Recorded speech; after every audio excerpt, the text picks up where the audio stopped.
So let's kick off. Thank you so much for joining me, Shalini, in your car, escaping your hot office building. I know. This is going to be a fun video to share. Definitely.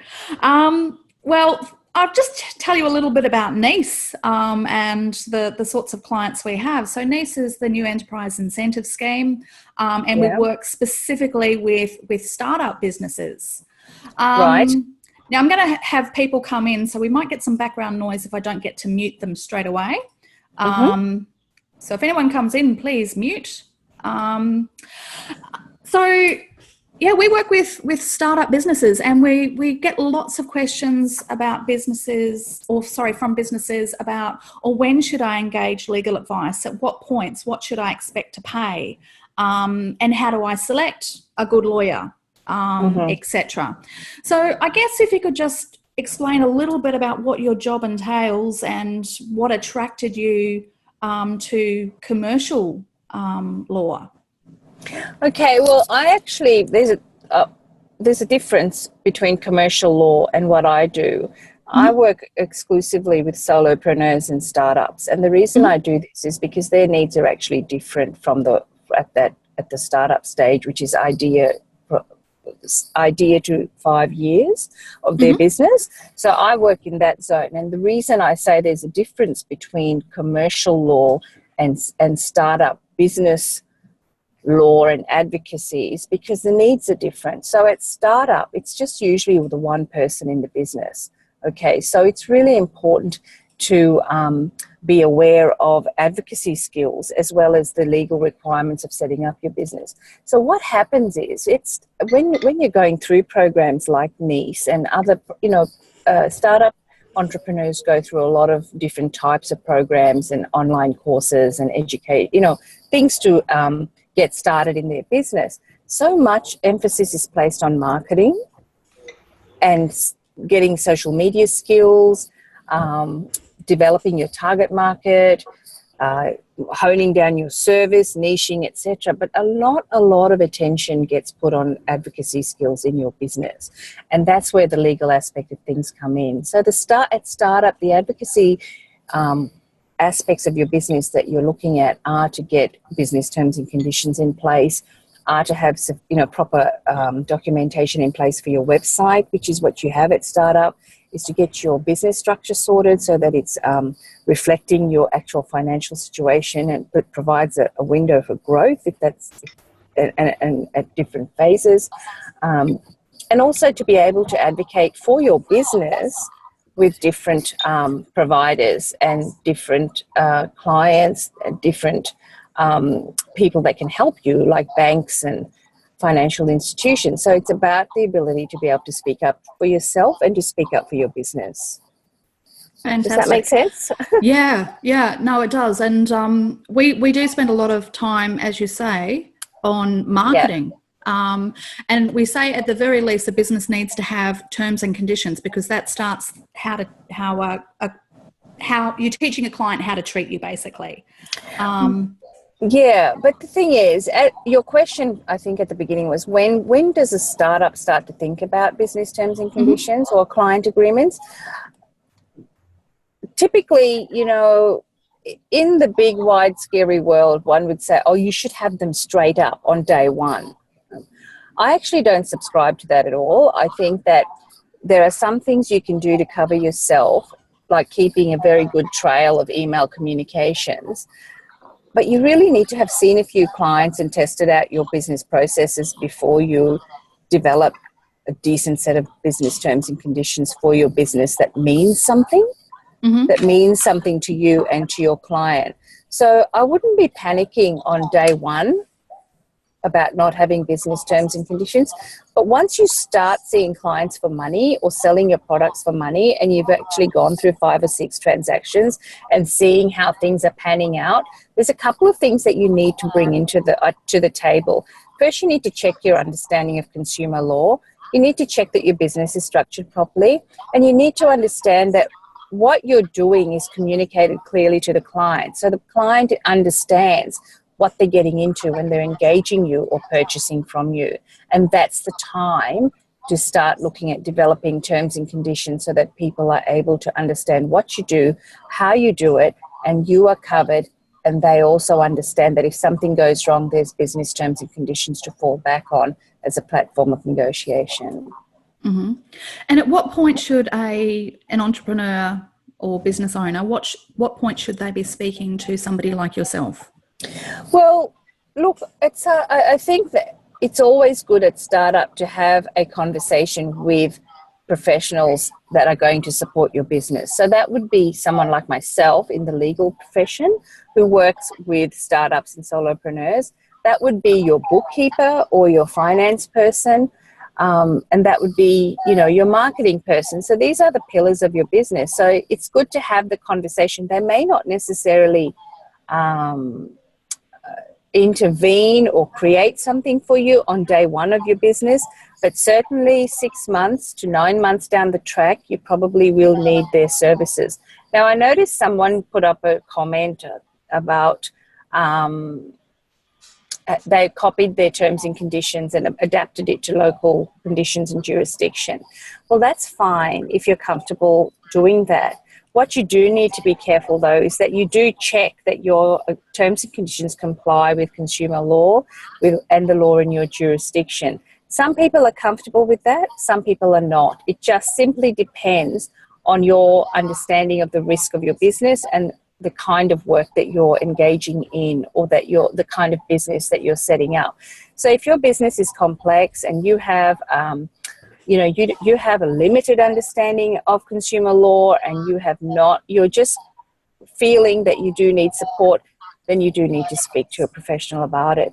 And drafting terms and conditions that speak in the voice of your business, that represent your business and your purpose and your mission and your branding is a bit of an art. So copying them from somewhere else is all well and good, but just remember that the best document is the one that has the soul of your business and not the soul of someone else's. Very true. What are the main legal mistakes that you see small businesses make that could be easily remedied by consulting a solicitor? Look, I think the main issues are around refund and cancellation policies. That's where they get into trouble with clients when these policies are not clear on their documentation. They also, so I see a lot of issues that come across my table because refund expectations policies have not been made clear to the client. Clients come to me because they're unhappy with the service provider because delivery hasn't occurred at the time agreed to. And usually these things happen in the absence of a written document or something that has been given to the client in writing that has been given some thought. So it's one thing to give a client terms and conditions, but it has to be written in a way that they understand it. So that's the other big complaint that I get is that, I did get terms and conditions, but it was so convoluted and so complicated that I didn't understand it. So how do you get around that? You basically have to go back to the service provider and say, look, can you give me a simpler version or one that's written about your business? So you need, that's where the point of difference is about having a good document crafted for your business that talks about how you do business and what your expectations and processes are, then basically taking it off somebody else's business. And yes, it doesn't have to be in tiny font. It can be in very simple English, and a lot of it can be tailored specifically for the type of work you do and for the level of understanding or interaction your client is prepared to have.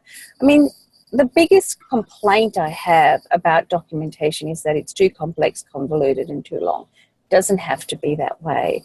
So getting back to your question, what's the biggest mistake? The biggest mistake is that they have no tools. People have not insufficient tools that educate their client about how they do business.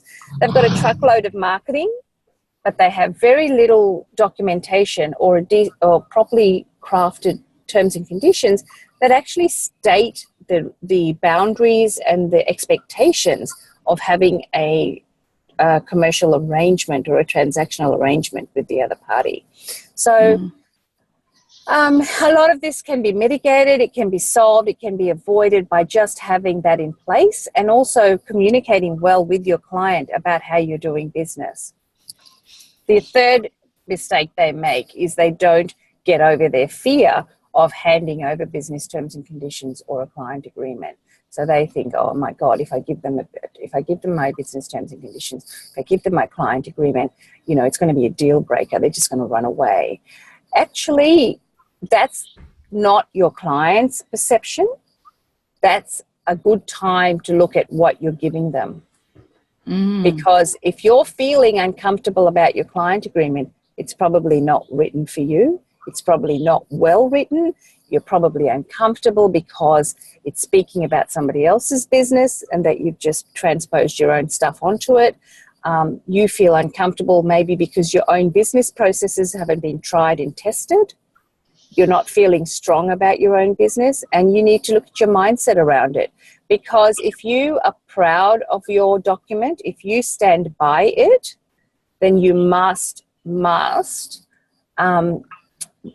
feel that it's something that if you hand it to somebody, you do it with confidence, because it is your business that you're protecting. It's your business that you're marketing.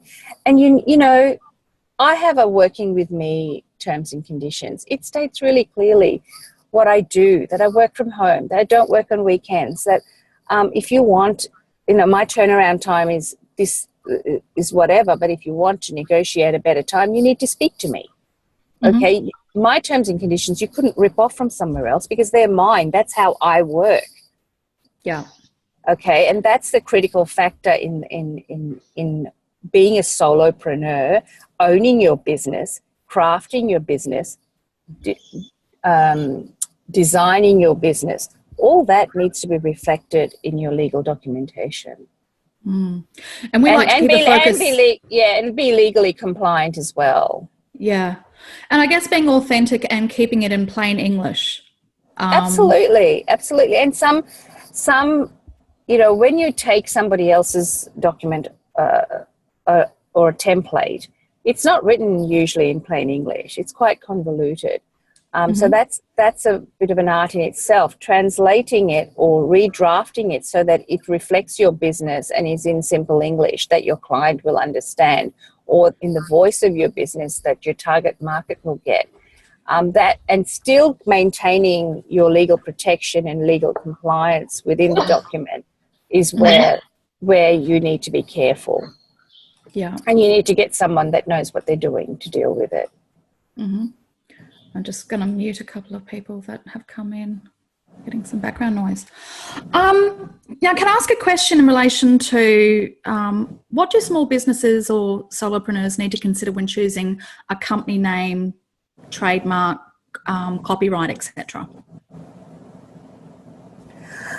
Look, that's a marketing question, I think, as much as from a legal point of view. Look, the easiest name to choose is your own, because then you rarely have trademark issues with it.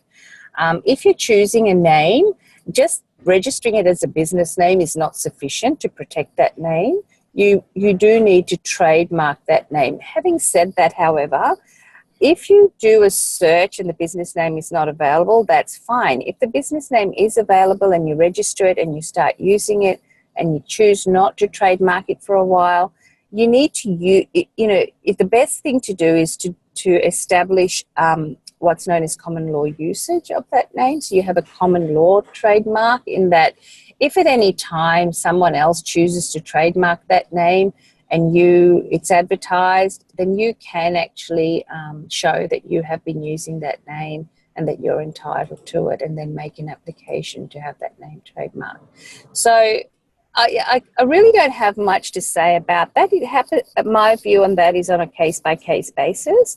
So when you do choose a name, you need to be able to understand that it's not, just because you've registered it is not necessarily the final protection. And can I also say that the IP Australia website is very, very helpful, and it's really best to go on and do a search on IP Australia to see if the business name has already been trademarked.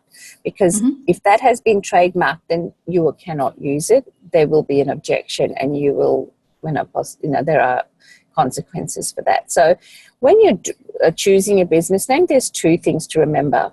Just registering it is not complete.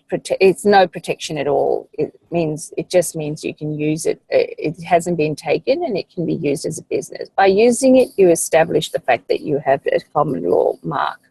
But the best thing to do is, at the same time of registering the business, do a search on IP Australia to see if the business name has been registered, has been trademarked. And if it's been trademarked, then choose another business name. Cool.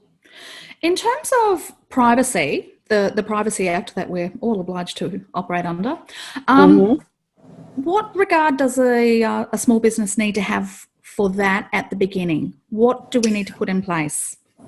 Look, it just depends on the kind of business that you're conducting. So if you're in the therapies, if you've set up a health related or therapies based business, then the Privacy Act has additional requirements in order to protect the information of people that you're dealing with, because you're collecting additional information other than just name, address and phone number. You're collecting, extremely private information about their health and well-being. So if you have a website and you are collecting information such as phone numbers and email addresses, then you need to have a privacy policy on the website that shows how you are managing that information, what you're using it for, who you actually expose the information to, if in fact you do expose it. And also advising people of, what to do if they need to change their details, or if they do not wish to have their information collected. So at the startup stage, it depends on when you get your website. Once you get your website, the first thing you need to look at is that, and a disclaimer if something goes wrong with your website, or if you're providing some sort of advice through the website. And if you're collecting information in your business, look at the type of information you're collecting, and just need to have a statement in place that the consumer is assured that the information is not being abused in any way. And is it appropriate to use when a lot of our businesses they're short on capital at the start, so we're using a lot of templated websites, and quite often they come with a privacy template already in place. Is it appropriate to use that, or does it need to be amended? It depends. It depends on where you're operating your business from. You need to check the jurisdiction is appropriately applied, that the Privacy Act that they're referring to is the one that is covering the jurisdiction that your business is registered in or working, where it's registered. The templates, look, I totally get it, startup. Everyone is strapped for cash. I was a lean startup. When I started Legally Shalini, I had nothing. I had no budget for anything. I don't even really know what I was actually doing, to be honest. I just started answering questions on Facebook, and then someone said, "Hey, you should be Legally Shalini." And I said, "Yeah, okay, sure." And here you are. and here I am. And so, I'm not a template. I never needed the templates because I was able to create my own. But what I do recommend is that if you are using a template, make an effort to apply those things that I just told you about jurisdiction and about trying to get as local as possible. If you want someone to review it, it's not that expensive to get it reviewed. Anyone that's on this call is happy. I'm happy to, take an email from you and help you out. That's not a problem. There is help out there to get things like that looked at. So if you have a small business chamber or something in your local area, there should be mentors or someone in there that may be able to help you, just to quality assure that the important things in the document are relevant to your business. Templates are funny things. I get people who buy templates and then make an attempt at them and then realize it just does not represent their business, and they really struggle with handing it to clients, the documents themselves. So then they engage me to create ones for their business, which I found really interesting, because when I started my business, I thought, who's going to come to me? There's so many templates on the website. Everyone's going to just be using templates. Like, that's the easy way out. But actually, there are people out there that care about their business, and they want their business, every aspect of their business, to be represented authentically. And they're the ones that usually become my clients. Okay, cool. Yeah. So it just depends how you look at your business. Yeah. Okay. So going on the cash strap theme again. The what thing, sorry? The cash strap at the beginning when businesses start up. Cash strap, yes. Sorry. When they're engaging a solicitor, what sort of things can they prepare to save on legal costs? Just like when we go to an accountant, we go as organised as we can be. When we come to a person like you, what can we do to, number one, help you get the outcome we want, and number two, save costs? Okay, so it depends what you're coming to the solicitor for. So if you're going to them for your website legals, try to be very close to launching so that the solicitor has something to look at, because a good one will, quality assure, will actually go onto your website and have a look what's going on before they draft the policies for you. Okay, so if I wouldn't say to you, any of you, that if you don't have a website yet, don't worry about the legals. Wait till you actually get one. And see, roll it out, do that thing, what's it called, the beta launch, where it's the beta testing, yeah, because that's when we want to look at it, so that we know that what we're actually drafting is what's happening on the website. Most importantly, though, which is a part that often gets left out, is that session with the client that makes it really I do anyway, that you are sure that what's going on the website is actually what's in your documentation, that you as the owner of the website understand it. It's not just some document that's been put up there and then you really don't get what's in there, which is what happens with a lot of templates, and what happens with if there isn't that particular interest by the solicitor in your beautiful little business. So if you are going to a solicitor looking for one, find someone that's got a real genuine interest in your business. So they're asking questions like, so what do you do? How do you do it? What happens when a client does this? What happens when that goes wrong? Like, they will ask you questions, and that's really important, because our job really is to troubleshoot for you, to find those places that maybe expose you to some vulnerability, and then to cover those, and to help you to rejig your system so that you are doing things in a way that is smooth and gets the outcome that you're looking for, that you get paid on time, that the client is happy, that you're delivering in realistic times, etc., to avoid the issues that end up as conflict and disputes. The other thing you could do to get ready for your solicitor is, if you're going to them for business terms and conditions or for client agreements, is be very sure, like, map out your process. So from the time a client contacts you to the time you deliver, and like really write down things like prices, what the actual services are, what your views are on refunds and cancellations. We need to know your views. Not everyone has the same policy. So we'd like to know, I certainly like to know, okay, so what do you think about, how would you like to have your refund and cancellation policy crafted? What are you comfortable with? Because if it's outside consumer law requirements, I'll tell you, but if it's inside consumer law requirements, I'll draft it in a way that is clearly understood by the client and is fair to all parties. If it's unfair, I'll tell you. If it's not going to work, I'll tell you. So things like that. So the more you know about your business or are prepared to talk about your business, and the more that you choose a solicitor who's interested in your business, the better your outcome will be. And it's interesting, the term fair. I was speaking with a client yesterday. Oh, the client's unhappy. I'm just going to give the service to them for nothing. And when we actually looked at the expectations, which is like, well, you're actually being unfair to yourself. Yes, it's got to be fair to both parties. And remember, you're in business. There's many aspects to being in business. Making money is one of them. Keeping clients is another one. Maintaining your reputation is another one. But in all of that, you have to feel good about your service.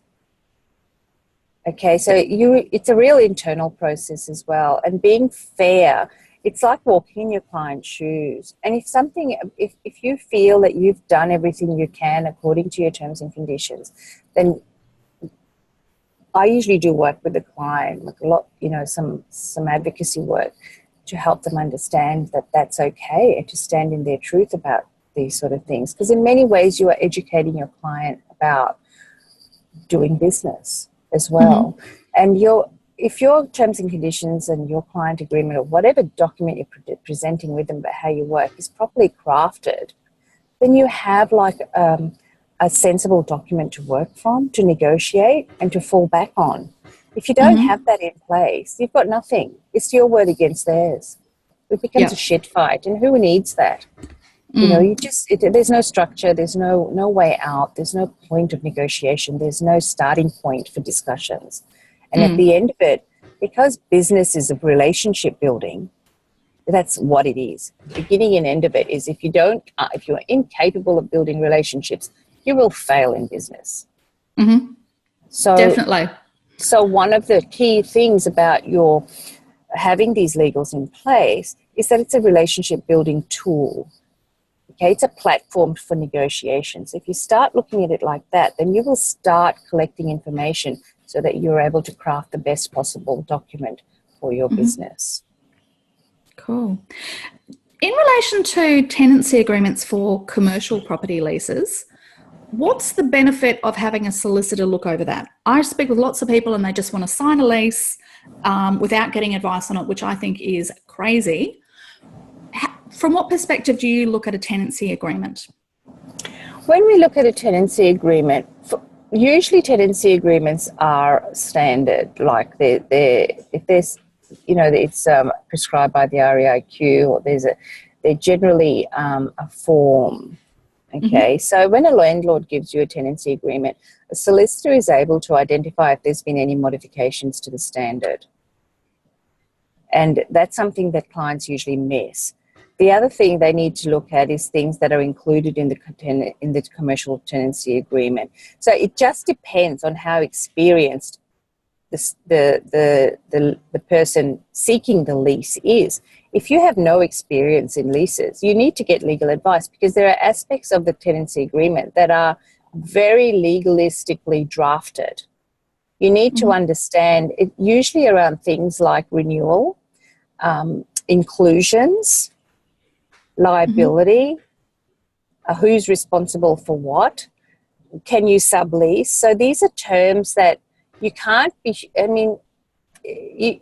at startup, if you haven't had leases before, if you're not in the practice of reading leases, you will miss these. You'll read them, but will you understand them in the context of your business? And a lot of people don't understand that you've got rates included in a commercial lease. Absolutely. And the other thing too, things like glass windows are an insurance. These things often need to be explained. But ask yourself, why are there so many disputes? It's because people didn't understand them in the first place, and very likely they were not explained properly to them. So it's really up to the business owner. If they want to take the risk, that's what they're doing by not getting the explained, not getting the terms explained. And the thing is, when you see a solicitor about a lease and having it explained to you, if there are parts of it that you want to renegotiate with the landlord, that's where you formulate your negotiations. Okay, people think that just because they're handed a lease, that's it. But it's perfectly, where did you go? Oh, there you are. It's perfectly normal, but people don't do it. They don't believe that they can go back and negotiate. And so if they're unhappy with something or they want something extra, that's, the solicitors are able to tell you whether that's something that can be taken back and negotiated, and the likelihood of success or not. Okay. So yeah, sometimes it's an advocacy thing too, like you get a lease and the rent's on it, and that's all you see. as a startup or a solopreneur if you've never been in the business of leasing premises before.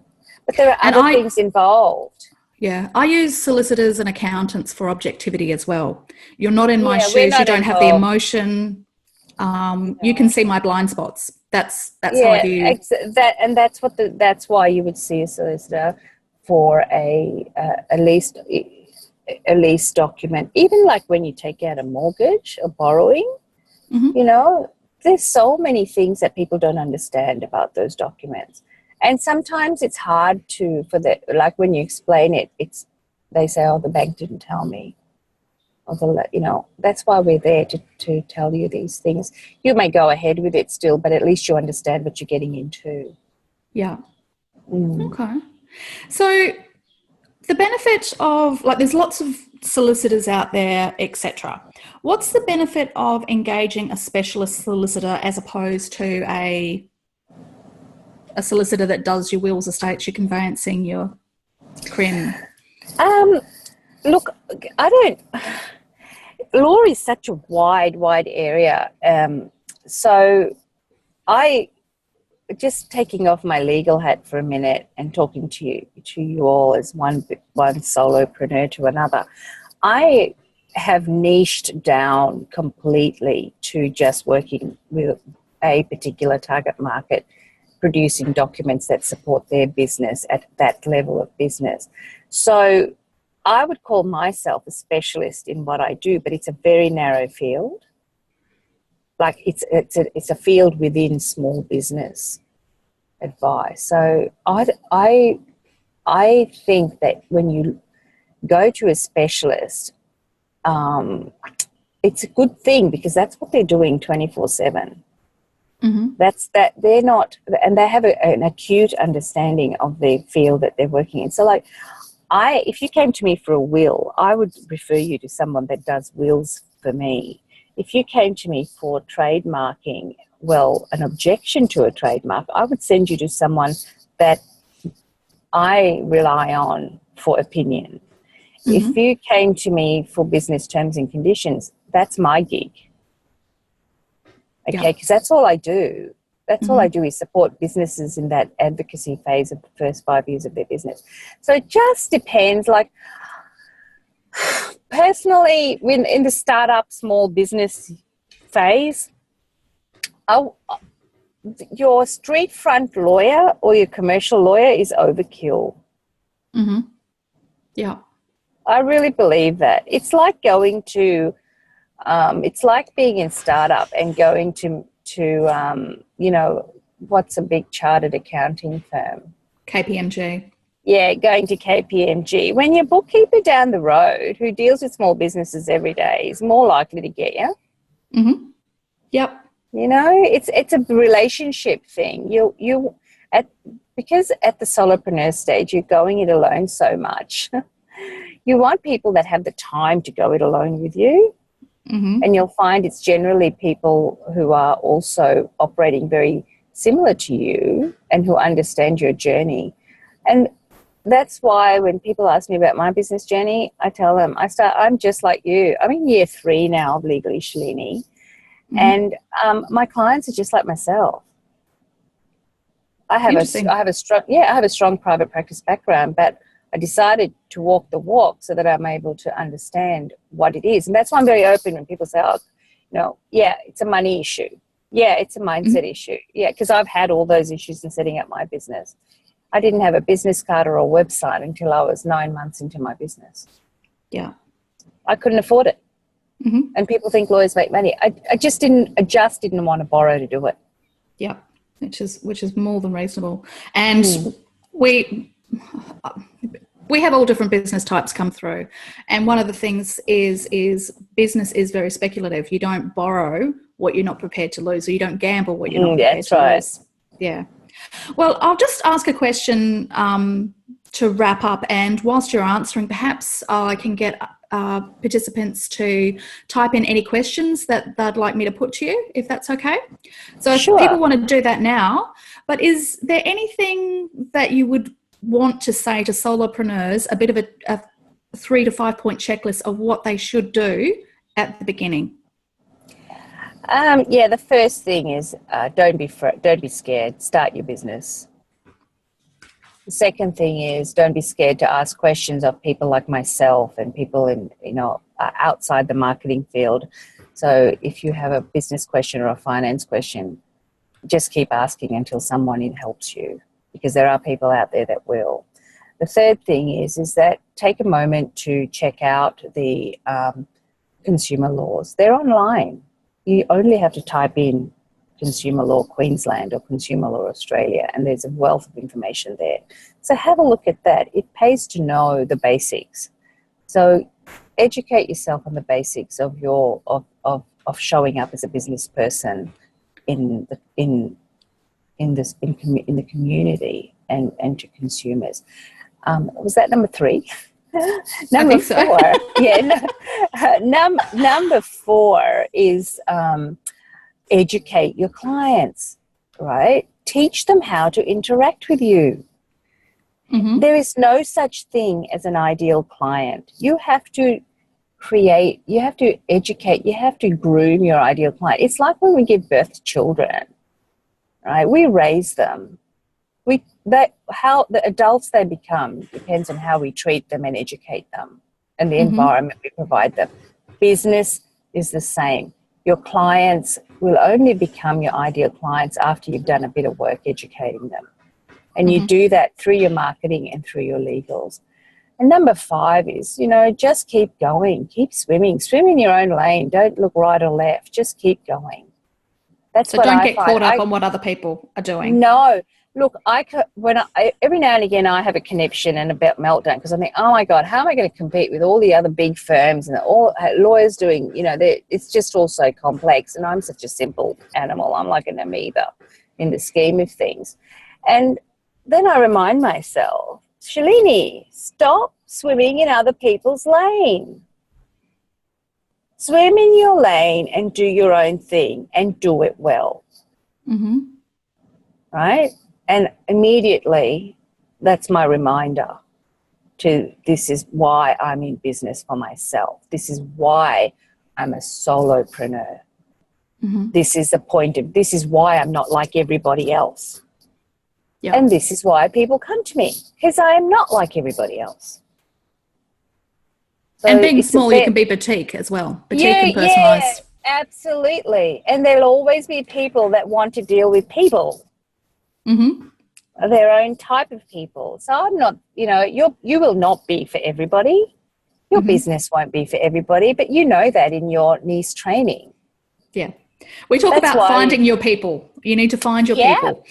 Yes, absolutely. And that's what I've learned, and I love it. I love that. It's a really empowering thought. That's the real journey. And with that, like many years ago when I worked in the legal area as a paralegal, a comment that stuck with me was a contract is only as good as the parties in it. So that makes finding your people so much more important.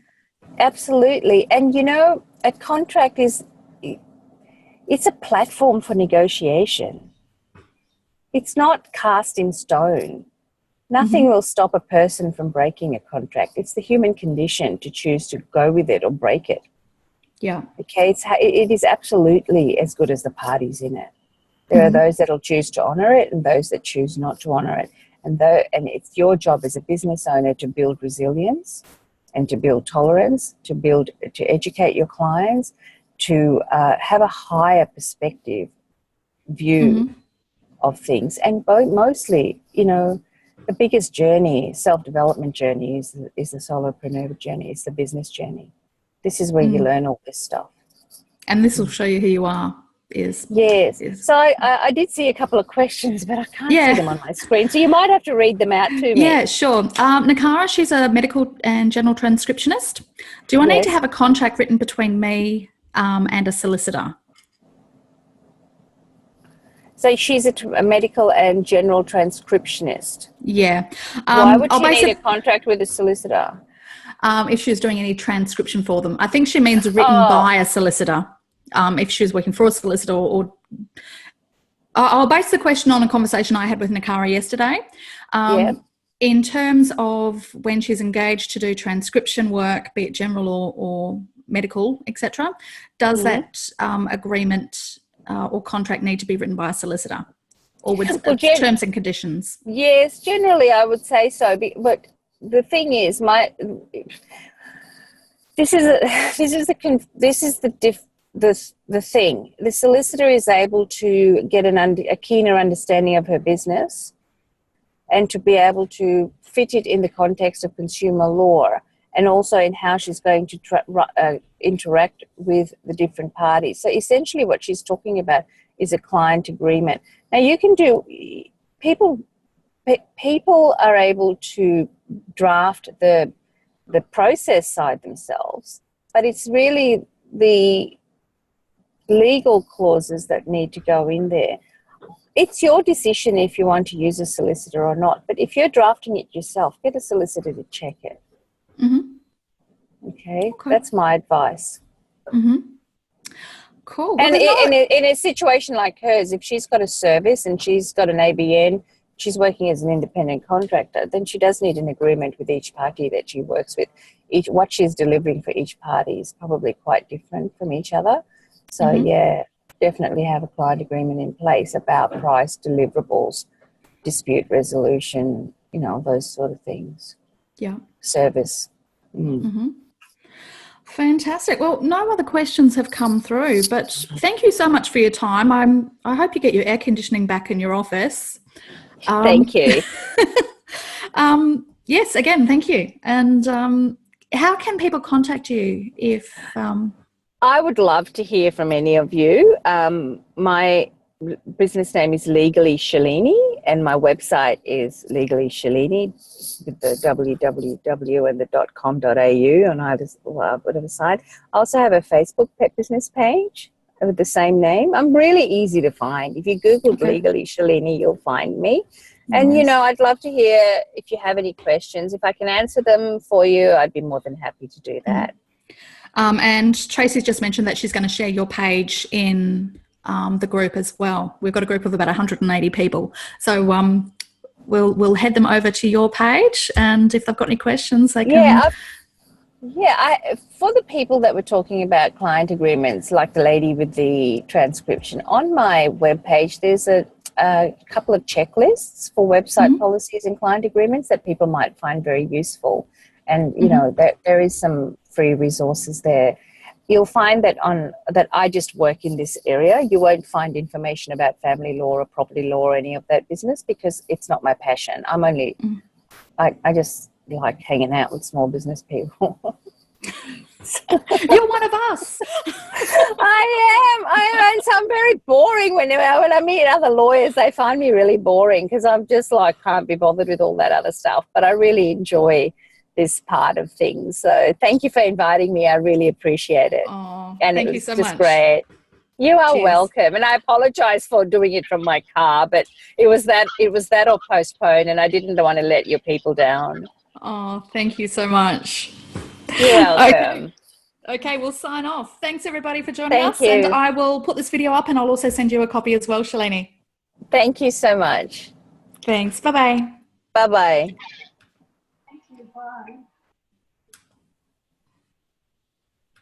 Okay.